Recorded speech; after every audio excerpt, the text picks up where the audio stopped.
¿Cómo les va, chicos? Muy buenas noches. Hoy vamos a hablar de vascularización del cuello. Un tema que me ha pedido mucho, ha sido bastante difícil para el estudiante abordarlo y vamos a hablar de él, ¿sí? La vascularización del cuello está dada por tres grandes arterias, que son las dos carótidas primitivas, derecha e izquierda, y la carótida externa y la carótida interna. Eso corresponde a la vascularización del cuello. El origen de las dos primitivas o arterias carótidas comunes difiere el de la derecha del de la izquierda. Para ello, para poder entender que la derecha es distinta de la izquierda, hay que conocer un poquito de la anatomía. Si bien la arteria derecha nace del tronco brachiocefálico, una de las preguntas de exámenes puede ser: ¿rama de quién es el tronco brachiocefálico? Bien, del callado de la aorta, la segunda colateral del callado. ¿Y el callado de la aorta de dónde nace? Bueno, el callado de la aorta surge del ventrículo izquierdo. Entonces vamos a repasar. Estos son las cuatro cavidades del corazón. Las dos aurículas, ¿sí?, izquierdas y derechas, y ventrículo derecho. El ventrículo izquierdo emerge, ¿sí?, lo que sería la arteria aorta, con su porción ascendente, su porción horizontal, descendente, transformada en la torácica, que no nos compete en este momento mencionarla, ya la hablaremos en algún video si Dios quiere. Y bueno, y acá hay que entender que si yo pregunto, o el docente les pregunta, ¿cuál es la primera colateral que da el callado de la aorta? El callado es todo. Son las dos coronarias, derecha e izquierda. ¿Bien? Si yo les pregunto cuál es la primera colateral de la porción horizontal, y en este caso estamos hablando del tronco brachiocefálico. ¿Bien? El tronco brachiocefálico me da la arteria carótida primitiva derecha y me da la arteria subclavia, que posteriormente se va a llamar axilar y después arteria brachialohumeral. Tema de otro capítulo u otro video. La tercera colateral del callado de la aorta, ¿sí?, va a ser la carótida primitiva izquierda. Entonces acá fíjense ustedes que vamos a tener la primer diferencia, ¿sí?, de longitud o anatómica entre las dos primitivas, ¿sí? Una tiene un trayecto intratorácico, ¿sí?, intratorácico de 2 o 3 centímetros de longitud, hasta que emerge por el opérculo torácico, y las relaciones de los mismos, de las dos primitivas, son iguales a partir de que las dos trasuntan por el cuello, ¿sí?, de las primitivas. Bien, en cambio, la carótida primitiva izquierda tiene relaciones que son distintas porque la otra no las tiene.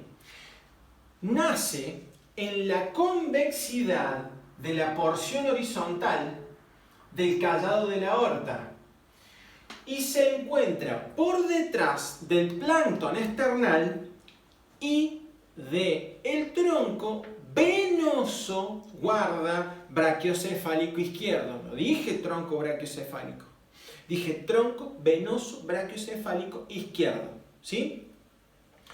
Y la primitiva se va a encontrar por la izquierda, por delante de la arteria subclavia y el conducto torácico. Luego en las emergencias del callado tengo la subclavia izquierda. Esta era la derecha. ¿Bien? ¿Qué me es importantísimo relacionarlos? Es decir, para que ustedes comprendan la anatomía, yo tengo que relacionar o ver que el callado no se encuentra en un plano horizontal. No está como la pizarra, que no tiene perspectiva, o yo no puedo graficar la perspectiva. El callado de la aorta está en un plano anteroposterior oblicuo, ¿sí?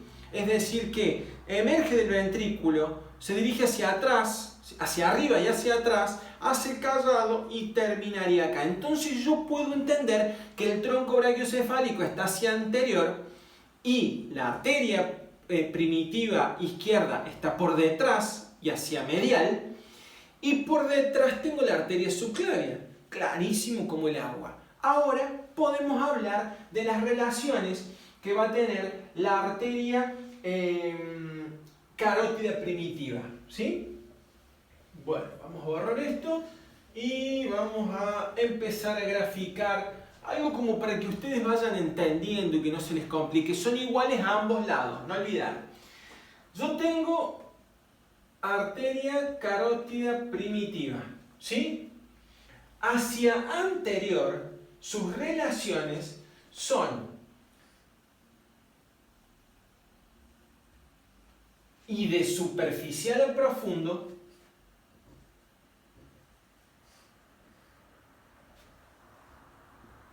van a ser de anterior la aponeurosis cervical superficial, el esternocleidomastoideo, el homoioideo, la aponeurosis, que es esta, cervical media, y la glándula tiroides. Eso es hacia anterior. Hacia posterior, yo voy a tener los músculos prevertebrales con la aponeurosis que lo recubre, ¿sí? Y nada más. Hacia lateral, yo voy a tener lo que va a ser la vena yugular interna. Entre ambos vasos se va a formar, presten atención, un ángulo diedro. Yo grafiqué el ángulo así como en geometría. El ángulo diedro entre la primitiva y la yugular, y acá va a trasuntar el décimo par craneal.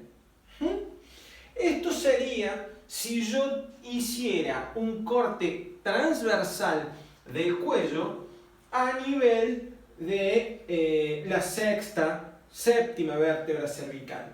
También es importante conocer que por detrás podemos llegar a ver, ¿sí?, la arteria tiroidea, la tiroidea inferior, ¿sí?, que va a irrigar a la glándula tiroides.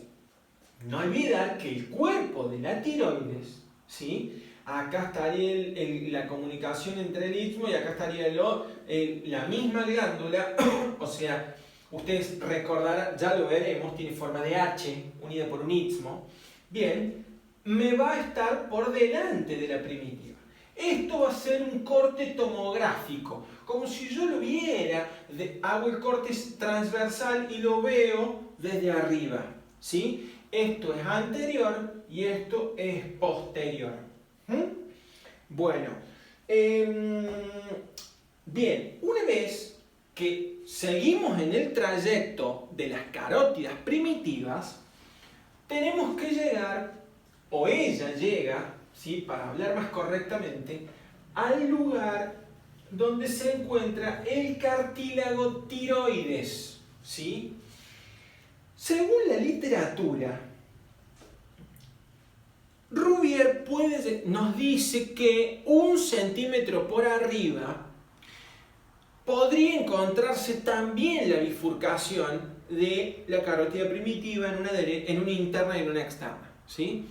También existen otros autores que hablan de un plano un plano transversal en donde pasa por la cuarta vértebra cervical, y ahí también se encontraría la bifurcación de la primitiva.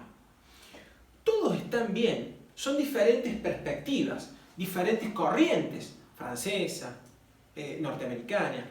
Tendría bien guardar eso. No es que están mal o con que uno se queda, existen variaciones anatómicas, ¿sí? Entonces, es importante hablar, ¿sí?, a este nivel, ¿sí?, que al borde superior del cartílago tiroides está la bifurcación de la primitiva, ¿sí? Bueno, entonces yo voy a obtener ahí lo que va a ser esto. Y acá lo grafico así, no es real, pero para que ustedes entiendan, si esta fuera la carótida interna y esta fuera la carótida externa, ¿sí? Quiero que quede claro que hay una dilatación en el comienzo de la carótida interna que se le llama seno carotidio. Este está inervado o recubierto por terminales nerviosas o receptores nerviosos que son baroreceptores. Si yo digo bar, en el CGS es la unidad de presión. Bien, recordar que baroreceptores son receptores que miden la presión. Es decir, que si acá la presión aumenta, es captada y es llevada a través del nervio, del 10º par craneal, del 9º par craneal, a los centros neumotáxicos que se encuentran en el bulbo raquídeo, que ya lo veremos cuando explique lo que es sistema nervioso central. ¿Bien? Entonces, ¿por qué es importante conocer esto? Porque hay un acto reflejo. Cuando la presión cae, inmediatamente le avisa a estos centros, ¿sí? El centro que regula la presión arterial, como los que regulan la respiración del mismo, para que controlarla. Si cae, estimularlo al simpático para que aumentar el inocronodromotropismo. Entonces el corazón empieza a bombear porque se cayó la presión. Si esta está muy elevada, inmediatamente hay un reflejo que va hacia el vago a los dos nódulos de conducción que comandan, ¿sí? El sinusal y el auriculoventricular, y bloquean la señal y provocan una bradicardia para bajar la presión arterial. Esto sería lo que se encontraría esto sería el seno carotidio, ¿sí? Que es la dilatación de la carótida interna. Y después tendríamos una glándula que se encontraría entre las dos carótidas. Entonces, en este caso, se llama glándula intercarotidia, que nada más nada menos son receptores químicos, quimiorreceptores que captan las variaciones del pH, es decir, vamos a ser más claros, las concentraciones de dióxido de carbono y de protones a ese nivel. ¿Para qué? Para bufferear, para tamponear y mandarle el reflejo en el bulbo raquídeo, y de ahí se estimula la respiración para regularla, ¿sí? Es decir, todos conocemos que el pulmón es uno de los órganos principales que bufferea en el organismo. Bien, ¿esto por qué es importante? Bien, desde el punto de vista anatómico, hay que entender que para poder abordar esta bifurcación, yo tengo que conocer lo que va a ser el triángulo de Farabev, ¿ok? En donde voy a tener, esta va a ser la vena tirolingofaringofacial, esta va a ser la vena yugular interna, y por arriba, en el triángulo de Farabev, voy a tener el hipogloso mayor. ¿Bien?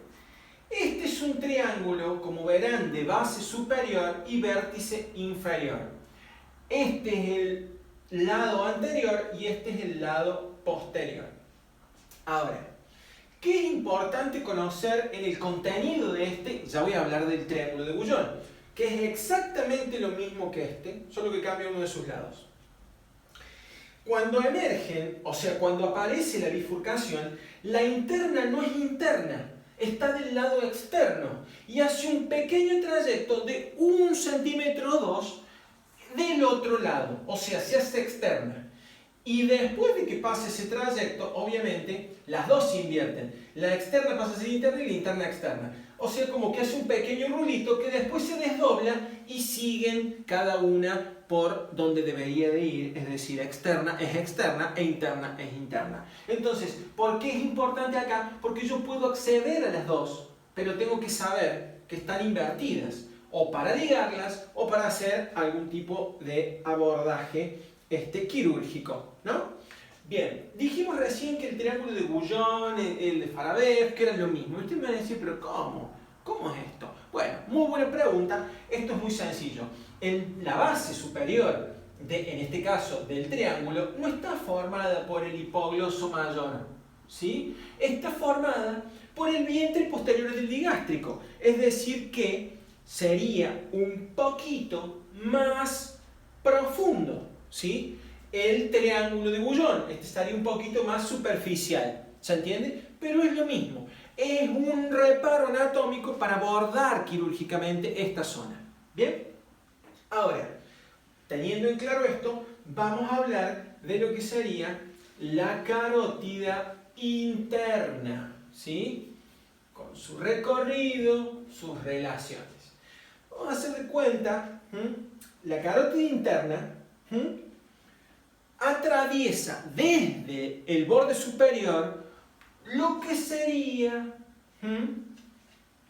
el espacio maxilofaringeo o laterofaringeo cervical, que guarda, porque hay apuntes, hay libros por ahí, sin mencionar a nadie, que no están bien redactados, ¿sí? Y por eso muchos puede que este tema les haya resultado un tanto complicado. Y perdí la perspectiva de nuevo. Bueno, esto es una pirámide triangular. Discúlpenme lo burdo del dibujo.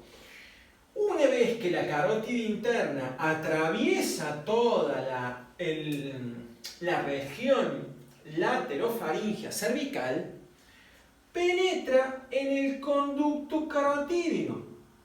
Sí, a través del orificio el orificio carotídeo exocraneal ubicado en la pared posterior-inferior del peñasco. ¿Sí? Recordar cuando yo hablaba de peñasco allá hace un par de semanas atrás en los videos.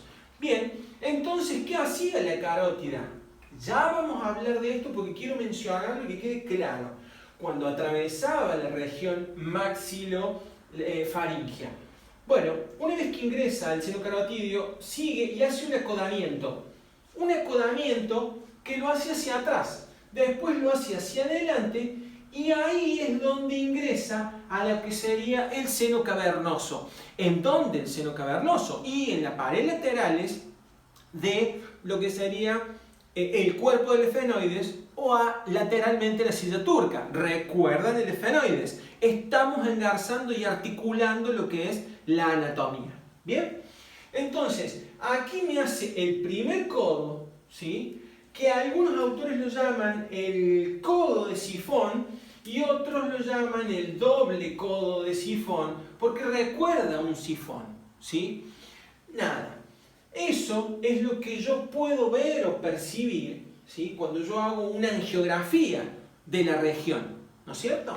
Bien, y una vez que ingresó al seno cavernoso, ¿sí? Yo voy a tener que la arteria va acompañada, ya lo dijimos en efenoides, por el motor ocular externo, ¿sí? Los dos ingresan al seno. Y cuando emergen a través de la pared anterior o la unión de la lateral y la anterior del cuerpo del efenoides, en la apófisis clinoide anterior, va a emerger la arteria carótida interna y va a dar una de sus colaterales que es la oftálmica. Y ahí va a estar en relación donde termina la arteria con el nervio óptico. La misma en ese punto da 4 terminales que son la coroidea anterior, la arteria cerebral anterior, la comunicante posterior y la cerebral media.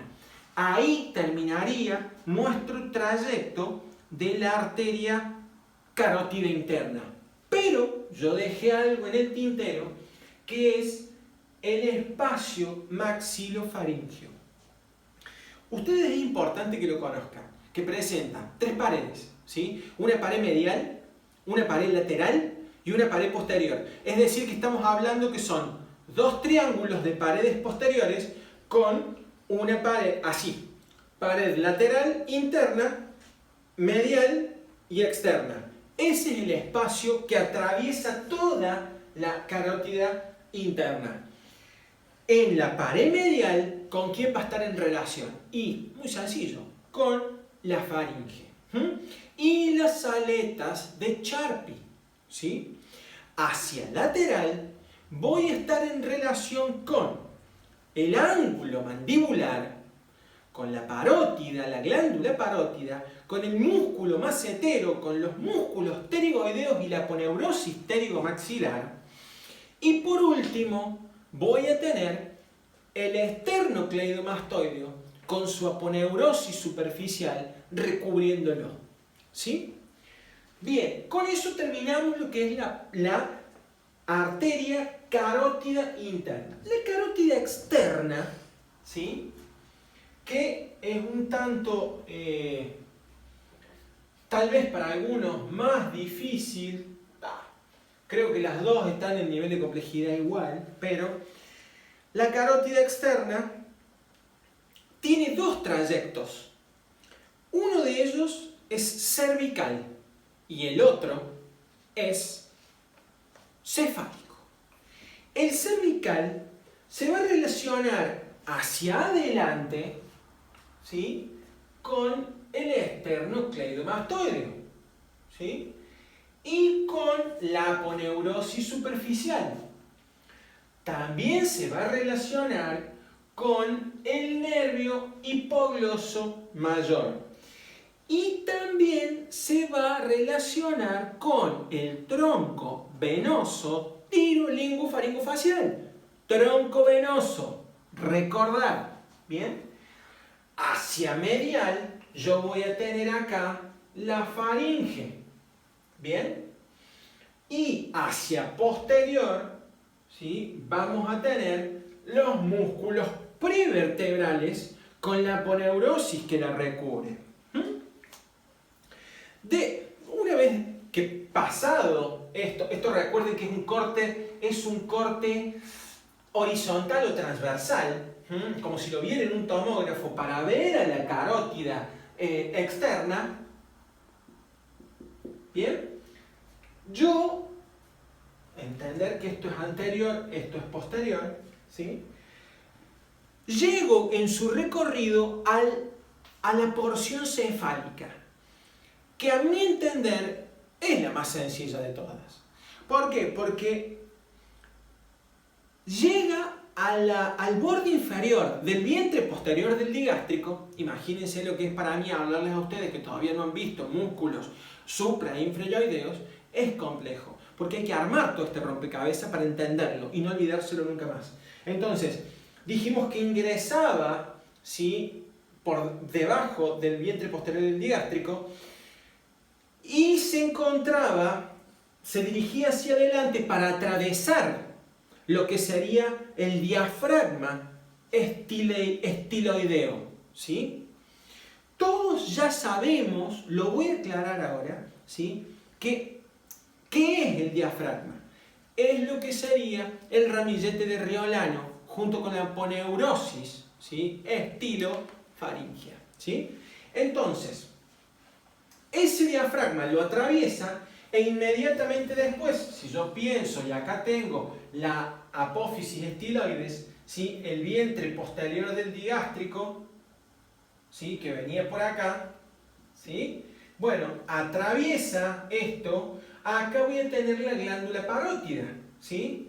Entonces llega a la pared posterior o a la zona posterior de la parótida, en donde al comienzo le hace un canal, un surco, la glándula. Luego de unos pequeños milímetros, la cubre completamente la glándula. Y cuando la completa, es decir, cuando la cubre, en su emergencia, la carótida externa da sus dos ramas colaterales, que serían una interna, que es la mandibular maxilar interna, y la externa, que es la temporal superficial. Recordad, viene la carótida externa, ¿sí?, hace un pequeño acodamiento, atraviesa el vientre, perdón, el diafragma estiloideo, ahí se encuentra con la parótida y ahí da las dos, una interna y una externa, ¿sí? Espero que les haya más o menos aclarado, ¿no?, por dónde trasunta la carótida externa, ¿sí? Estas dos ramas van a irrigar a la cara, ¿sí?, y a los tegumentos superficiales del cráneo. Es importante también hablar de las colaterales. Las colaterales, ¿sí?, de la carótida externa, que son muy preguntadas, son la arteria de abajo hacia arriba y las que van a dar hacia anterior van a ser la tiroidea superior, va a ser la lingual, la maxilar hacia adelante. Y las posteriores son la faringea ascendente, ¿sí?, la occipital y la auricular posterior. Con eso acabamos de dar un pantallazo general de lo que sería la irrigación de el cuello, ¿sí? Por supuesto que falta completar lo que sería cabeza, es decir, o la irrigación de cráneo a través del polígono de Willis, ¿sí?